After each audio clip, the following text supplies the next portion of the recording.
think so. Yes. Okay, Abhi, nice to have you here. I'm very excited about our conversation and to find out a little bit more about your tennis. If you don't mind, why don't you introduce yourself to the ones that are seeing or seeing us or listening to us? Hello, Antonio. Thank you for having me here. My name is Abhishek Bastola. I go by Abhi. I'm 24 years old, and I'm a tennis player from Nepal. I came to the United States 6 years ago, following my tennis journey, and I graduated from St. Mary's College of California, where I played Division I tennis there. And I graduated with a business administration degree. I speak 3 languages: English, Nepali, Hindi. I've represented Nepal in the Asian Games twice and South Asian Games, and I've won nationals from Nepal for when I was 16, and I left the country to pursue my tennis dream. Okay, I'm pretty sure we're gonna touch again the Asian Games further in our conversation. I'm curious about that. But first of all, how did you start playing tennis? How was your beginning? Yeah, so I was a very athletic kid since I was young, and I was really into sports, basketball, football, running, and I was a very active kid. And my dad played. My uncle had a tennis court in my hometown, Pokhara, Nepal, and my dad played recreationally, and I followed him. I would go watch him, and that's where I sort of picked up his racket and then started hitting balls. And he saw my interest in the sport, and that's where he put me in some tennis lessons with my cousin, and that's how that was the beginning.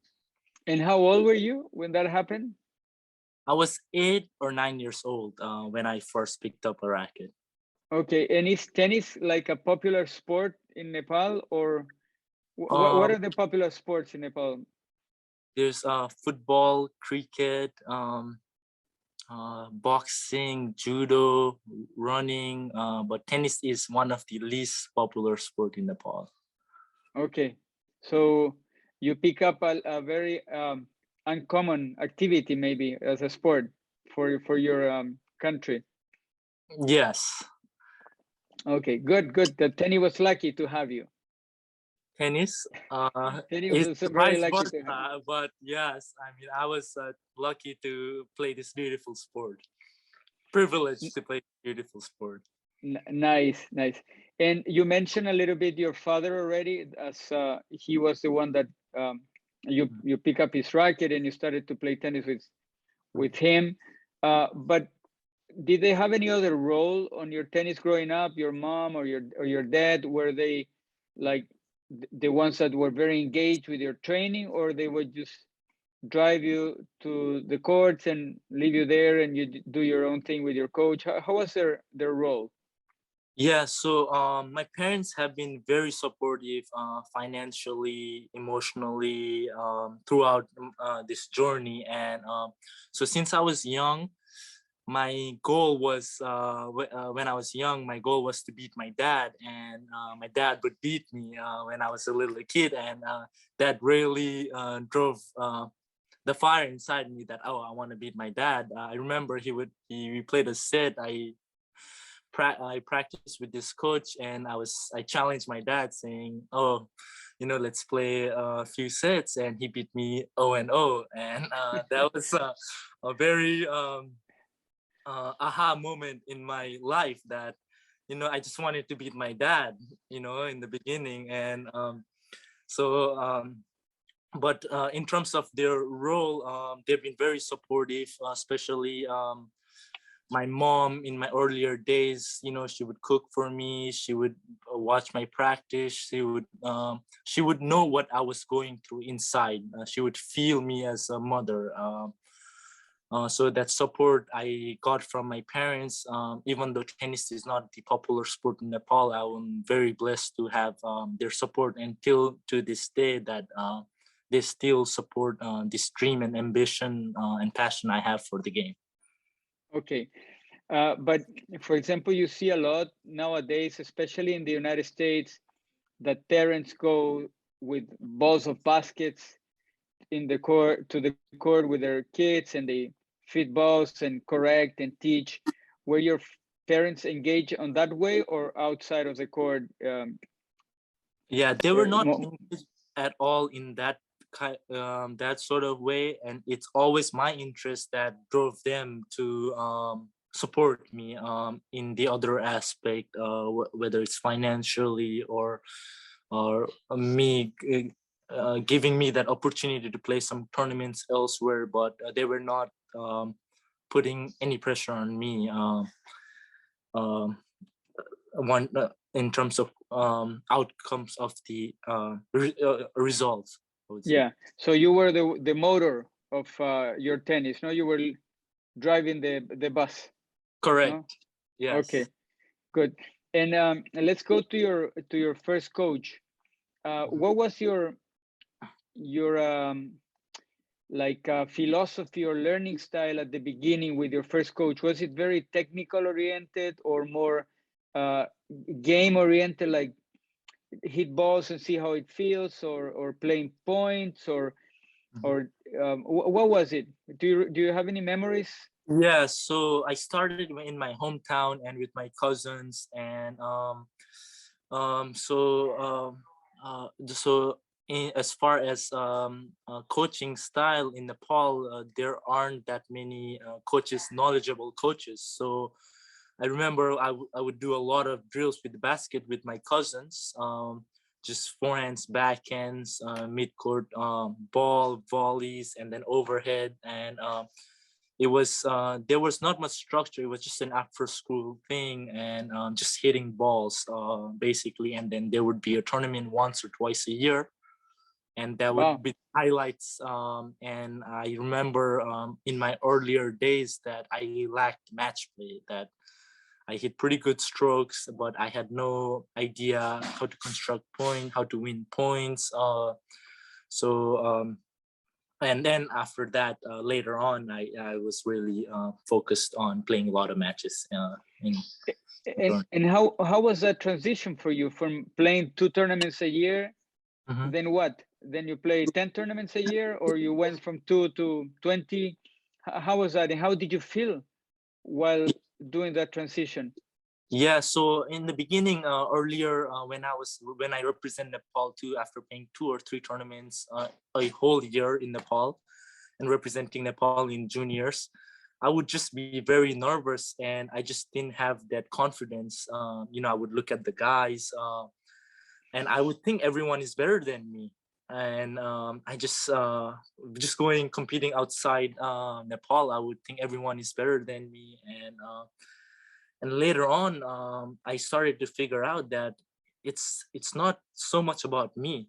Tennis is just a game, and I don't have to play perfectly to win the match.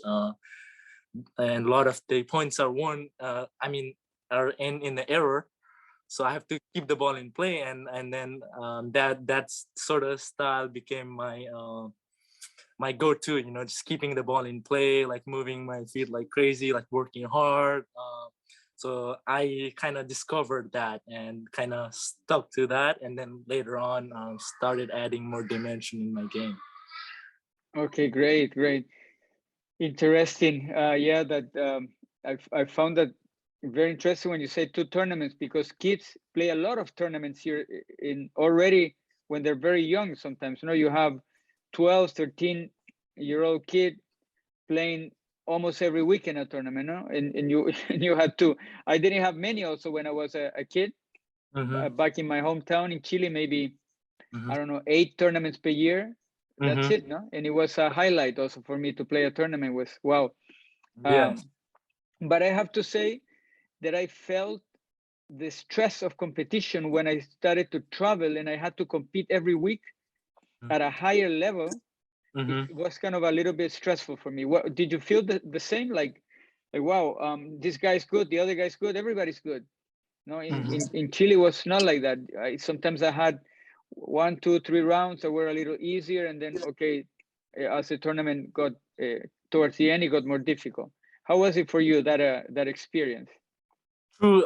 Yes. So same thing like your experience, Antonio. In Nepal, like the level of competition wasn't that high. So winning matches, I knew that I always had this pro aspiration, and that going outside the country, the challenge was much higher, and it was kind of hard for me to accept that reality, that and then doubt inside me, I might not be good enough for this. But and I think as I played a lot more matches in later on, towards when I was after coming to US, I started to figure out that it started being more comfortable playing matches, and the Okay. nerve started to slowly fade away. But since my earlier junior days, I just had no idea about where to hit the ball. I was sort of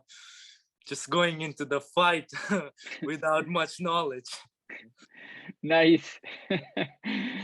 Okay, and did you have any role models, like a player you admire? Like you say, wow, I love, I don't know, Djokovic or Federer or Nadal, some inspiration from that side? Um, yes, when I was younger, I would look up to Djokovic, kind of model my game up to him. Watch him on Australian Open on TV and try to model my game a little bit, like his backhand, his movement and stuff like that. Okay, so he was kind of an inspiration, a mirror where you look at yourself. Nice.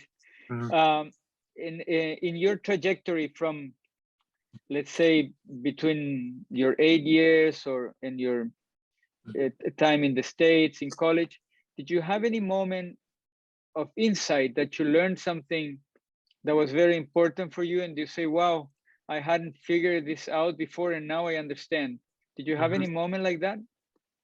Yeah, so I think yeah, as I started to play more matches, I figured out I was very obsessed with power while playing tennis, and just trying to hit the ball hard, and power sort of took over my immature brain earlier, and I started to figure out that playing higher percentage, more mixing up paces, more first serve, little examples like that allowed me to be more freer, and started started helping me get more rhythm into the match. And then after that, I started to become more freer, whereas before I would just try to have an obsession for power, and which would I would beat myself, and that's the opponent's job to do. And I started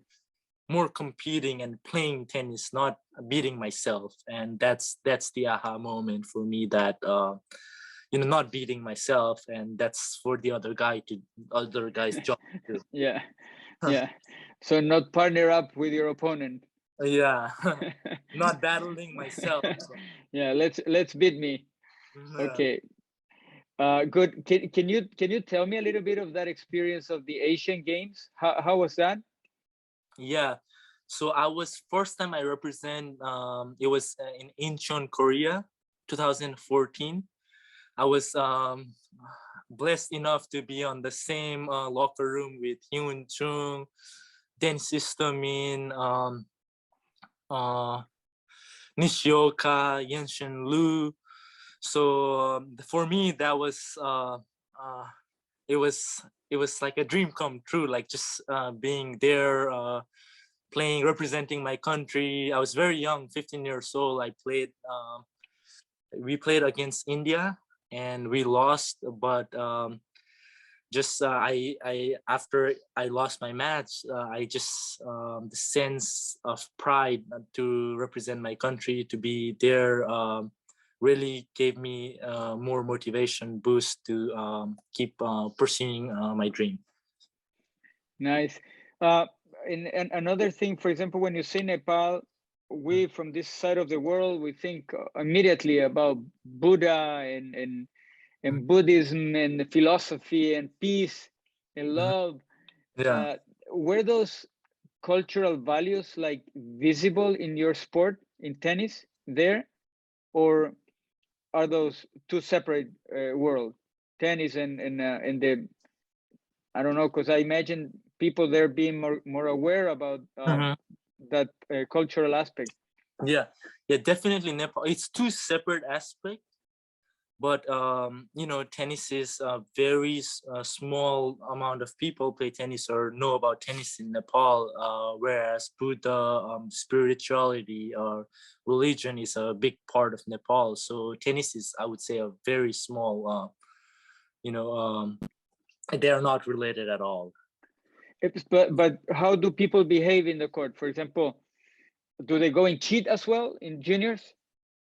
I would say labor was very cheap, so we had like chair umpires, okay, and all kids in some of these tournaments. So, but I don't think people cheat that much. I think they're pretty fair. In terms of they're pretty good sports. Players do have ego within themselves, but in terms of sportsmanship, they are pretty fair.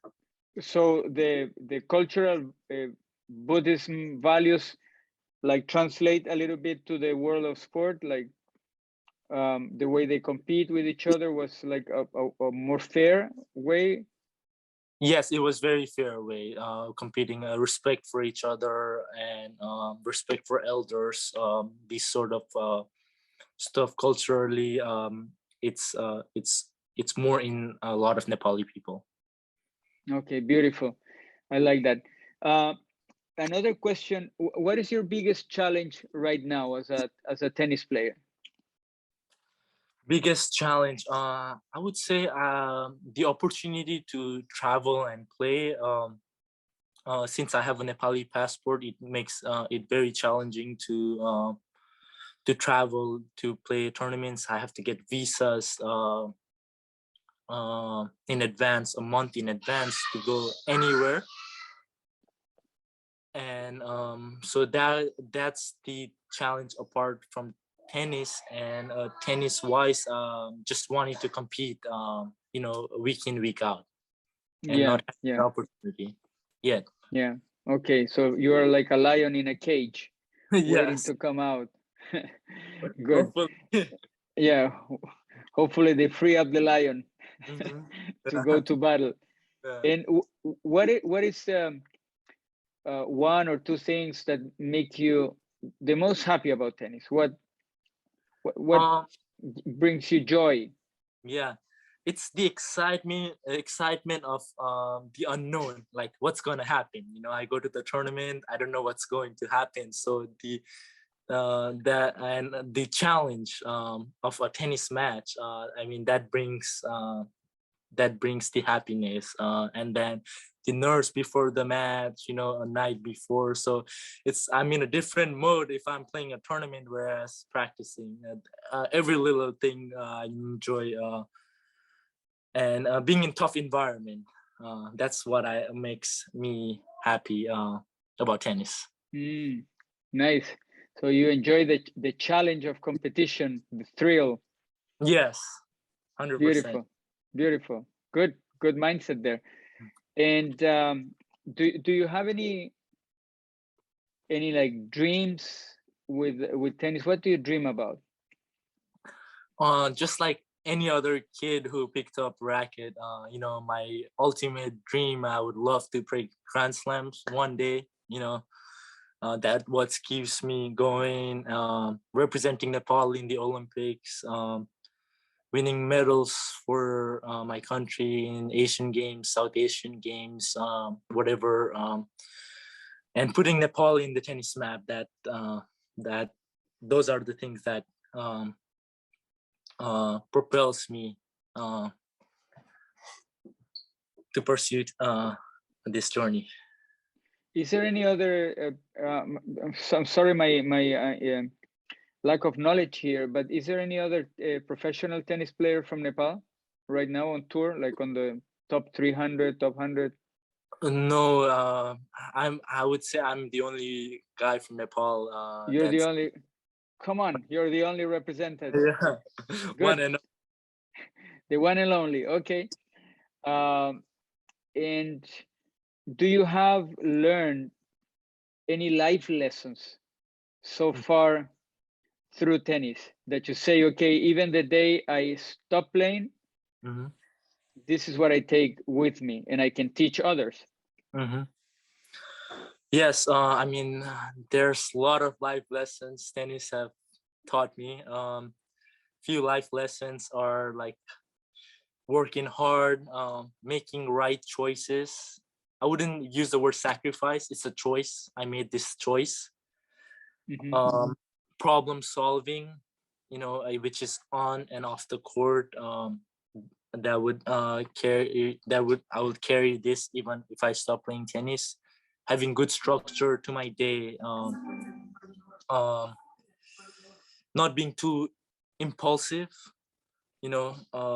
That letting go, being organized, focusing on the process, and trusting the work that you put in will pay eventually one day. Those are very, very nice values, no? Yeah.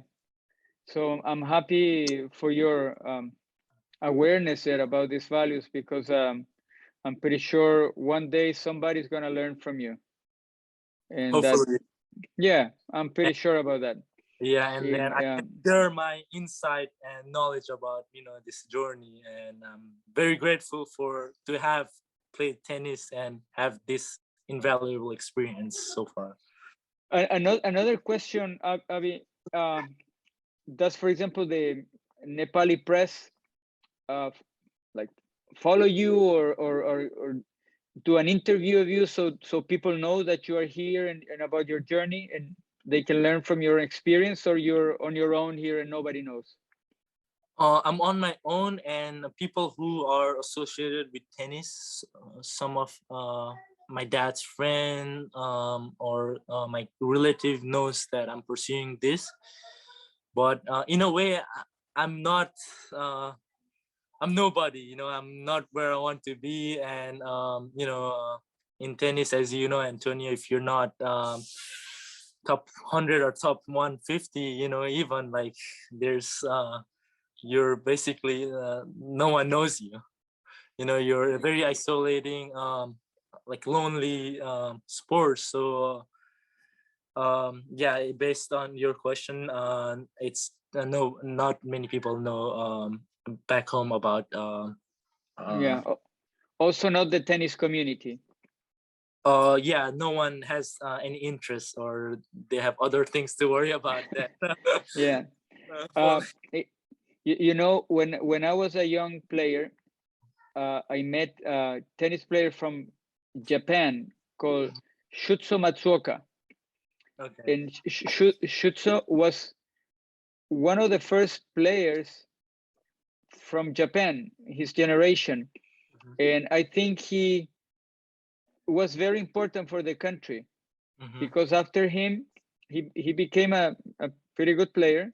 And after him, like, Japan had an antenna for tennis. No, there is this sport here, and it's a nice sport, and we can also do well. No, if he did it, we can also do it. So more people started to play. So right.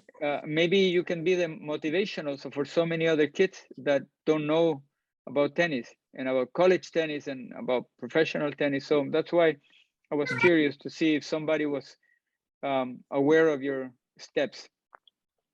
Okay, yeah. They will get aware at some point.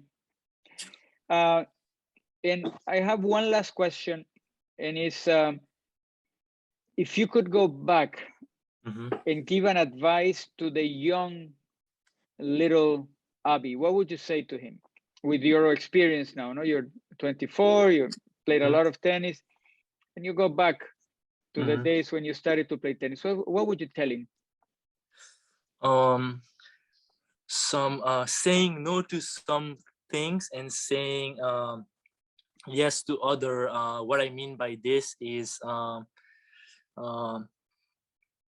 so saying no to saying no to like hanging out with friends would at night or in the evening would give me like more like it would give me a better quality sleep, or don't focusing too much on the outcome when I'm my younger me, trying to develop a complete game, as much skills as possible, even that would lead me losing matches in my junior days and playing a lot of I wish I could have played a lot of tournaments when I was younger, and I just didn't have the opportunity to play a lot of tournaments, whatever that is, being in the pressure situation, and Yeah, learning to um, find a way to problem solve.